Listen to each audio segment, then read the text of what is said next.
Isa pong pinagpala sa bawat isa po sa atin. Amen. Purihin po natin ang Diyos. Amen. Alam niyo po mga kapatid, napakasarap po sa pakiramdam when you are sharing the good news.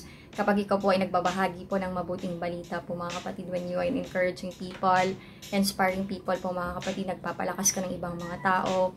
At kapag po ay sinusunod mo po, nagagawa mo po yung kalooban po ng Panginoon, there's something inside of you, yung kasiyahan, kagalakan po, joy na nagmumula po sa Panginoon. Amen. Kaya po mga kapatid, tayo po sa pamagitan po nito, sabay-sabay po tayong matuto po ng salita ng Panginoon at sa gayon po ay ibahagi din po natin sa mga tao sa biyaya po ng Panginoon. Amen po mga kapatid. Ngayon po gusto kong ibahagi po sa inyo ngayon 10 tips on how to lead a Bible study, kung paano po mag-lead ng Bible study po mga kapatid. Number 1 po mga kapatid, don't be scared. Huwag ka pong matakot kapag ikaw po ay magsisimula o mag-lead po ng Bible study po mga kapatid. Amen. Hindi mo kailangan na maging mahusay ka, maging magaling ka, or alam mo na lahat po mga kapatid. Yung Greek, yung Aramaic, yung Hebrew, amen, yung historical background, or maging from Genesis to Revelation, alam mo na lahat po yan. Hindi mo kailangan po mga kapatid. Remember, gagamitin ka lang pong instrumento ng Panginoon, a vessel of His love, a vessel of His power po mga kapatid. And that's why don't be scared kapag ikaw po ay magbabahagi o mag-start ka ng Bible study po mga kapatid. Amen. That's number 1. Ito po mga kapatid on how to lead a Bible study. Kumustahin mo na muna po yung iba Bible study po mga kapatid. Maging normal lang po yung pag-uusap po ninyo. Amen. Remember that you are building a relationship po mga kapatid. You focus on the connection. Amen. Sapagkat when you focus on the connection, amen, it demonstrates how you value them at mararamdaman nila po yun. Amen. That you value them. Amen. At that's why maging normal lang po yung pag-Bible study, yung pag-uusap po ninyo. Amen. And that's number 2 po mga kapatid. And number 3, you begin with prayer and worship. Pagsimula ka po ng panalangin. Amen. Amen. You ask the guidance of the Lord. You ask the leading of the Holy Spirit kung ano nais ng Panginoon. Matutunan po ninyo. Amen. Sa inyong pag-aaralan mula sa kanyang mga salita. Amen. Salita po ng Panginoon. Number 4 po, reading the Holy Script. Amen. Pwede rin po, dito ay ikaw munang umpisa magbasa ng salita ng Panginoon. After mong magbasa, sila naman po mga kapatid. O kaya naman po, sabay-sabay po kayong magbasa ng salita po ng Panginoon. Amen. And that's number 4 po, reading the Holy Scripture. And number 5 po mga kapatid, start the Bible study. Ideally, mga 20 to 30 minutes po ang pag-Bible study mga kapatid. Dapat hindi po maging matagal. Amen. Sapagkat po ay para mabigyan po ng oras yung bawat isa, amen, na makapagbahagi po ng saloobin po mga kapatid, ng kanya-kanyang saloobin. Amen. That's number 5. Ideal at 20 to 30 minutes po ang pag-start po ng Bible study. Amen. And number 6 po mga kapatid, on how to lead the Bible study po mga kapatid, you just ask question. In a group discussion po mga kapatid, pwede ka po magtanong po dito. Amen.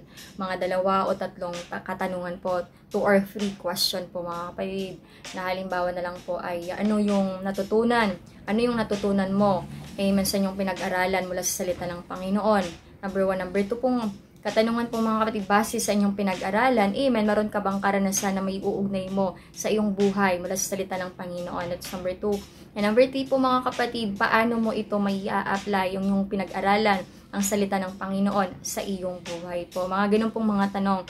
2 or 3 question, pwede mo pong itanong in a group discussion po mga kapatid. Amen. Remember po mga kapatid, in group discussion, magkakaiba po dito yung opinion and belief po ng bawat isa. Amen. And you need to respect that. Amen. Na ikaw po ay naglilid po ng Bible study. Amen. Na pinagkatiwalaan po ng Panginoon na para maintindihan po nila ang salita po ng Panginoon. You ask the guidance of the Lord kung ano po yung i-response mo, tamang pananalita. Amen.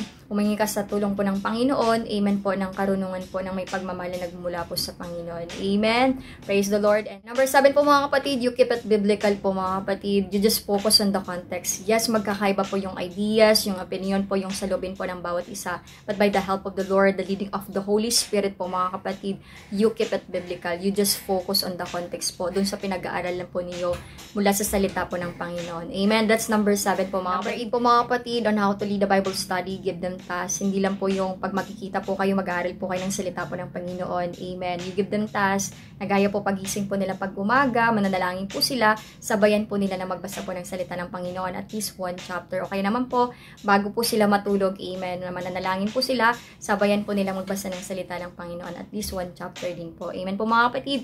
And that's number 8, give them task. Number 9 po mga kapatid, close in prayer. You ask them a prayer request kung anong nais nilang ipanalangin. At isa din po itong tamang way upang malaman mo po kung anong mga saloobin po nila. Amen. At para po malaman po nila at makita po nila ang pagkilos po ng Panginoon through prayer po mga kapatid. And that's number 9. And number 10 po mga kapatid, sa lahat po ng pinag-usapan po ninyo, you keep it secret po mga kapatid. Amen. Keep it secret po lahat po ng pinag-usapan po ninyo. Amen. Po mga kapatid, that's 10 tips on how to lead a Bible study. Number 1 po, don't be scared. Number 2 po, kumustahin mo na muna po. Number 3, you begin with prayer and worship. And number 4 po mga kapatid, reading the Holy Scripture. Number 5, start the Bible study, ideally 20 to 30 minutes. And number 6, just ask question. And number 7 po mga kapatid, keep it biblical. You just focus on the context. And number 8 po, give them tasks. And number 9 po mga kapatid, close in prayer. And number 10, keep it secret po mga kapatid.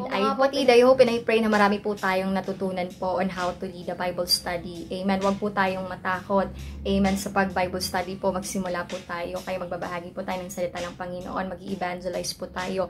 Remember this, nasasamahan po tayo ng Panginoon. Amen po mga kapatid. Amen. I pray nawa po itong mga natutunan po natin ngayon. Amen. Ma-apply po natin sa tulong po ng Banal na Espiritu. Amen. Like we can share it to our friends. You can share it to your friends, relatives in your family po, para po tayo sabay-sabay po tayo matuto po, amen, ang salita po ng Panginoon. Amen po mga kapatid. And kung bago ka pa lang dito sa channel na ito, amen, you can subscribe it now and hit the notification bell para lagi kang updated every time I post new video. Maraming salamat po mga kapatid. Hanggang sa susunod po ulit ng pagbabahagi, amen, kaalaman, amen, mga encouragement na nagbumula po sa Panginoon. Salamat po and have a blessed day.